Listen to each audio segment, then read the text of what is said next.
O que faz uma pessoa ter uma capacidade de se orientar para resultado?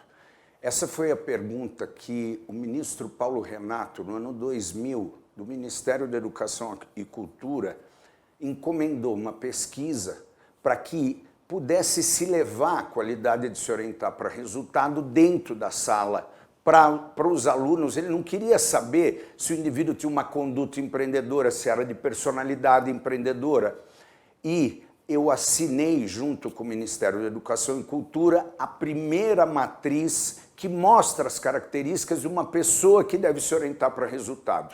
A partir daí, eu acabei treinando o Brasil inteiro na forma de educar. Foram mais de 16 mil educadores que eu capacitei através dessas 7 características, formas de pensar. É um jeito que deve se funcionar. Um professor numa sala de aula pode se orientar para resultado, um aluno, um empresário, mesmo que não seja empreendedor. A primeira delas é a capacidade de visualização. Diante de uma situação que ele vai enfrentar, ele tem que saber o que ele quer, ele tem que conseguir visualizar. Outra coisa importante é construir cenários. A capacidade de visualizar tem uma relação direta em ele imaginar o que precisa ser feito e saber o que ele quer diante de algumas situações. A outra coisa é ter uma predisposição de se colocar em situações de desafio. As coisas não são fáceis no ambiente de resultados, de negócios. É preciso que a gente ouse um pouco, se coloque em situações de desconforto. E um segredo aqui, se não há possibilidade de fracasso, não existe desafio. É tarefa, é correspondência. A terceira coisa é ter mapas de percurso. Não é um planejamento propriamente dito, um plano de negócio, mas um checklist, uma organização do que precisa ser feito lá na frente, os passos que antecedem aquilo. Quase como uma orientação exatamente para resultados de frente para trás. A outra questão é manutenção de foco.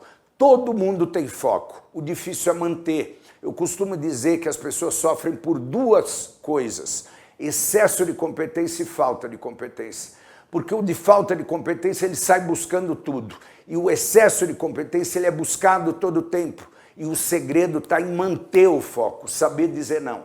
A outra coisa importante é a capacidade que o indivíduo tem de sustentar a dúvida interna, a tolerância, a ambivalência, a tolerância às dúvidas. A gente às vezes está em dúvida numa tomada de decisão, mas faz parte a gente ter que conviver com isso. Então a capacidade de alguém que se orienta para resultado é conviver com isso como se fosse cortar o cabelo. É necessário lidar com a ambivalência e com a incerteza. Uma dúvida constante, não sei se dá assim ou assim. E uma coisa importante é a capacidade de sustentar uma característica chamada expectância e drive.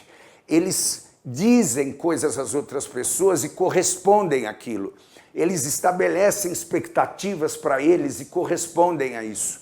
A expectância é um termo que quer dizer a capacidade que eu tenho de prometer algo às pessoas e, mais do que isso, a mim mesmo e buscar aquilo. E drive é uma palavrinha em inglês que é dirigindo a própria motivação. Se eu não posso sair essa noite porque amanhã eu tenho uma entrega importante, não posso sair. E por último, um segredo. Uma área do cérebro, quando a gente estuda a neuro dentro da psicologia, existe um circuito chamado circuito do prazer. E ali tem uma estruturazinha chamada núcleo accumbente. Nesse lugar acontece a ativação da sensação positiva. A característica importantíssima é que quando a gente vence um desafio muito importante, que a gente tem a capacidade de se auto-reforçar para manter a autoestima alta. Às vezes, de alguma forma, se promover, se pagar um jantar, comprar uma coisa que estava querendo, mas não todo o tempo porque eu mereço, é porque eu atingi desafios e resultados importantes. Então, com carinho, essas 7 características é o que vão determinar a capacidade de se orientar para resultado. Um beijo no coração de vocês e sejam orientados para resultado, faz uma diferença enorme. Tchau, até mais.